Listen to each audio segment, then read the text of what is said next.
Bismillahirrahmanirrahim. Assalamualaikum warahmatullahi wabarakatuh. Alhamdulillah wa kafa wassalatu wassalamu alal mustafa. Rabbi syrah li sadri wa yassir li amri wahlul 'uqdatam min lisani yafqahu qawli. Muncul pertanyaan, bagaimana kalau ketika terjadi gempa di tengah-tengah sholat yang sedang kita laksanakan, itu kita lanjut sholat atau menyelamatkan diri, gitu ya. Nah, ini pertanyaan yang sering muncul gitu ketika momentum-momentum seperti ini ya. Nah, ini kalau kita menjawab dari kacamata agama gitu ya, dari kacamata agama baik itu dari kacamata ilmu fikih, usul, maqasid ya, itu sebenarnya pertanyaan apa jawaban yang lebih ideal, yang sangat ideal sekali adalah menyelamatkan diri terlebih dahulu baru kemudian melanjutkan sholat. Maaf, bukan melanjutkan sholat, tapi mengulangi sholat gitu ya. Kalau waktu sholatnya masih ada, maka kita melaksanakan sholat adaan lillahi ta'ala karena masih pada waktunya.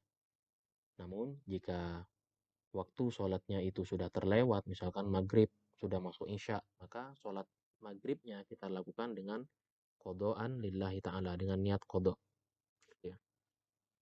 Mengapa demikian? Ini semua berangkat dari dalil-dalil berikut. Dalam Al-Quran, surah Al-Baqarah ayat 195, dikatakan, wa anfiqu fi sabilillahi wa la tulqu bi aydikum ila tahlukah wa ahsinu innallaha yuhibbul muhsinin. Dan belanjakanlah hartamu di jalan Allah dan janganlah kamu menjatuhkan dirimu ke dalam kebinasaan. Yang perlu di-highlight dari ayat ini adalah janganlah kita ya manusia menjatuhkan diri kita sendiri ke dalam kebinasaan. Ya, pada prinsipnya dalam urusan maslahat dan madharat yang perlu kita ambil adalah menghindarkan madharat ya, untuk bisa menggapai maslahat selanjutnya. Termasuk dalam hadis ya, la darara wala dirar. Dan ini dalam riwayat Ahmad dikatakan tidak boleh melakukan sesuatu yang membahayakan diri sendiri maupun orang lain. Maka berangkat dari sini ada sebuah kaidah berbunyi darul mafasidi aula min jalbil masalih. Menghindari mafsadah atau potensi bahaya lebih diutamakan dibandingkan mengambil maslahat. Kalau kita lihat ya dalam kasusnya, seandainya seorang itu sholat, itu kan dalam rangka mengambil maslahat. Maslahatnya adalah maslahat agama. Namun, menghindari potensi bahaya ketika sholat dilaksanakan dan terjadi gempa, potensi bahayanya yang kita lakukan adalah, yang kita hindarkan adalah menghindari reruntuhan ya, atau menghindari ancaman-ancaman lainnya yang bisa mengancam nyawa setiap orang gitu ya.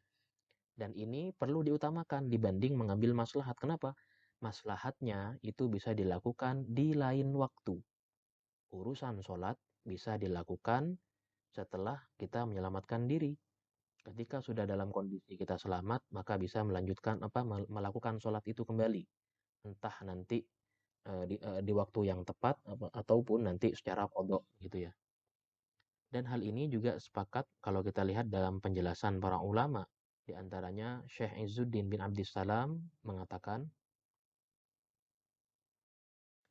dalam kitab Qawaidul Ahkam fi Masalihil Anam, ya, Syekh Izzuddin bin Abdissalam memberikan sebuah contoh terkait 3 dalil yang kita sebutkan tadi. Yakni taqdimu inqadil gharqa al-ma'sumina ala ada'is sholawat.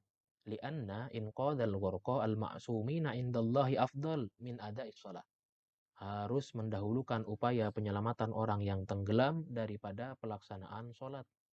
Karena menyelamatkan nyawa orang yang tenggelam itu lebih afdol, aula, bahkan lebih utama di sisi Allah dibandingkan melaksanakan sholat. Kenapa demikian? Karena kalau kita lihat dalam syariat kita itu ada yang namanya maqasidus syariah. Apa itu maqasidus syariah? Maqasid syariah itu adalah tujuan daripada berdirinya syariat. Apa tujuannya? Ada 5 hal. Pertama, menjaga agama, kemudian menjaga nyawa, menjaga akal, menjaga nasab, dan menjaga harta. Syariat itu berdiri untuk menjaga kelima hal tersebut.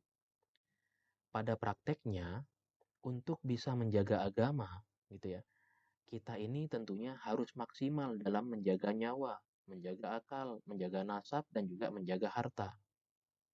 Karena logikanya, bagaimana bisa Anda menjaga agama ini dengan maksimal kalau Anda tidak pandai menjaga nyawa Anda? Bagaimana bisa Anda teriak-teriak untuk menegakkan syariat, menjaga agama, namun nyawa Anda sendiri terancam? Ini barangkali yang bisa kami sampaikan secara prinsip dalam syariat kita.